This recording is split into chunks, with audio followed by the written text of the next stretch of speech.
আসসালামু আলাইকুম সবাইকে। আমি আজকে সলিডওয়ার্কস নিয়ে হাজির হয়েছি একটা দারুণ টিউটোরিয়াল নিয়ে। আজকের ভিডিওতে আমরা শিখব কীভাবে রিভলভ ওয়াজ বেস কমান্ড ব্যবহার করে খুব সহজে বিভিন্ন জিনিসের মডেল তৈরি করা যায়। আজকে আমরা যেসব জিনিসের মডেল তৈরি করব তার মধ্যে একটা ক্যান্ডেল স্ট্যান্ড উইথ ক্যান্ডেল, একটা জার, একটা কফি মগ। আপনারা দেখতে পাচ্ছেন একটি ক্যান্ডেল স্ট্যান্ডের শুধুমাত্র 2D স্কেচের একটা পার্ট, একটা সাইড অঙ্কন করে আমরা কত সহজেই এখন একটা শুধুমাত্র রিভলভ ওয়াজ বেস কমান্ডের মাধ্যমে একটা ক্যান্ডেল স্ট্যান্ডের 3D মডেলের পার্ট তৈরি করতেছি।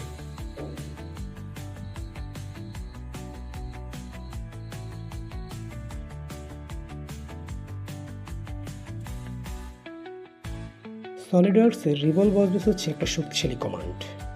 এর মাধ্যমে আমরা কোনো প্রোফাইলকে একটা অ্যাক্সিসের চারপাশে ঘুরিয়ে 3D অবজেক্ট বানাতে পারি। আজকের উদাহরণগুলোতে আমি দেখব কিভাবে একটা সোজা স্কেচ থেকে গোলাকার জিনিস খুব সহজে বানানো যায়।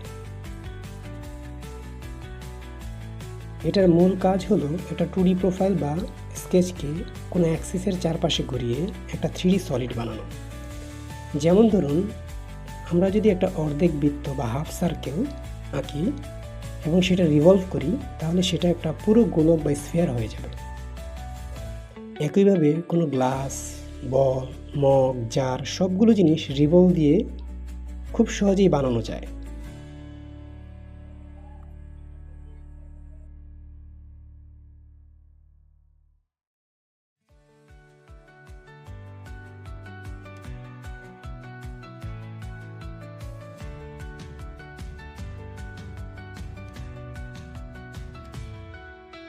বিভিন্ন ইঞ্জিনিয়ারিং ইকুইপমেন্ট যেমন শ্যাফট, পুলি, gear bulb, fly wheel, coupling, bulb body, bearing house, বিভিন্ন pressure vessel, boiler drum, cylindrical storage tank, reactor body ইত্যাদি মেক করতে পারি শুধুমাত্র রিভলভ ওয়াজ বেস কমান্ড দিয়ে।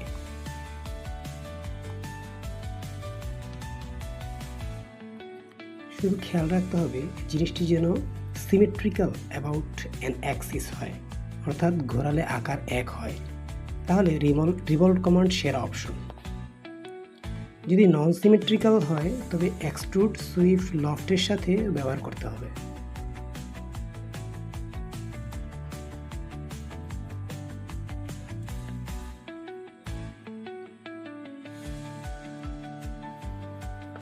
রিভলভ কমান্ড দিয়ে তৈরি করা কোনো পার্টকে 2D ড্রয়িং তৈরি করে ডাইমেনশন, টলারেন্স দেওয়া সহজ। ফ্যাক্টরি বা ওয়ার্কশপে পাঠানো যায় পারফেক্ট ড্রয়িং হিসেবে। এছাড়াও আমরা যদি ফ্রিল্যান্সিং করতে চাই, Fiverr, Upwork, 3D CAD modelling গিগসে বেশিরভাগ রিভলভ, এক্সট্রুড, সুইফট দিয়ে হয়। তাহলে রিভলভ ভালো জানলে CAD designer, mechanical draughtsman, piping designer ইত্যাদি হিসেবে জব পাওয়া খুবই ভালো।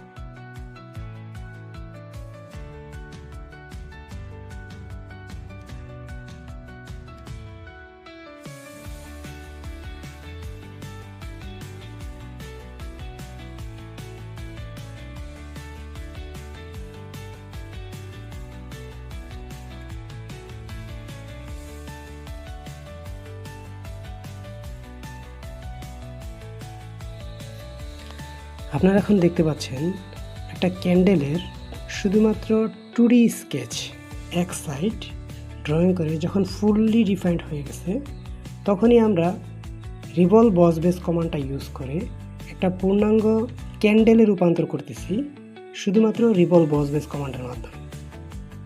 যদি আমরা এই রিভলভ ওয়াজ বেস কমান্ডটা জানতে পারি, তাহলে কত সহজেই কত সুন্দর সুন্দর জিনিস, সিলিন্ড্রিক্যাল জিনিস ইজিলি তৈরি করা যাচ্ছে।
দেখতে পাচ্ছেন কত সহজে একটা জারের শুধুমাত্র অল্প একটু পার্ট তৈরি করে আমরা কত সহজে একটা 3D মডেলে রূপান্তর করতেছি শুধুমাত্র রিভলভ কমান্ডের মাধ্যমে।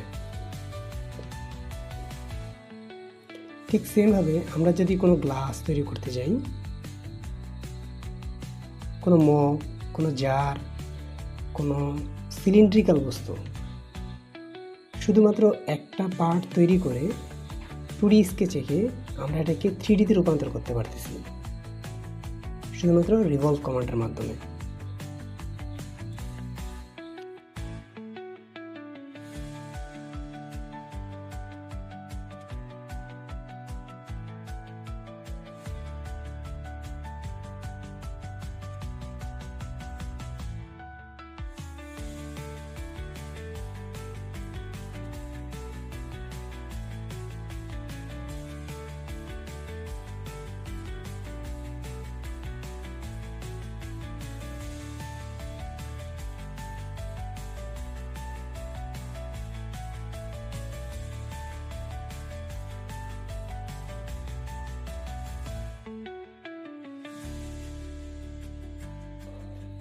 এখন আপনারা দেখতে পাচ্ছেন একটা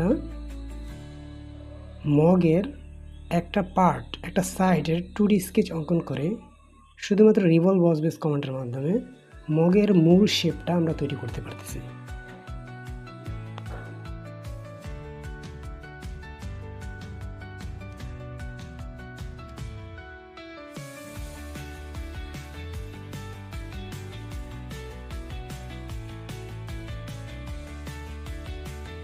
রিভলভ বস বেস কমান্ডটা শিখতে চেষ্টা করব।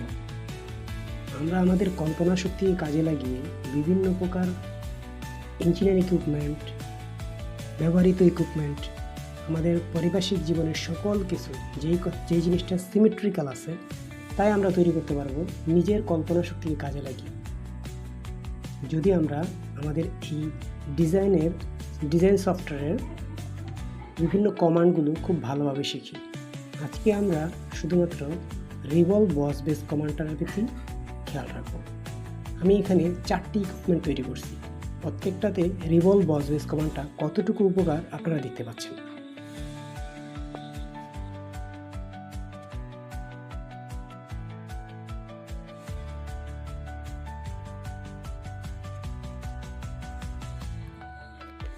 তো বন্ধুরা, আজকে এ পর্যন্তই।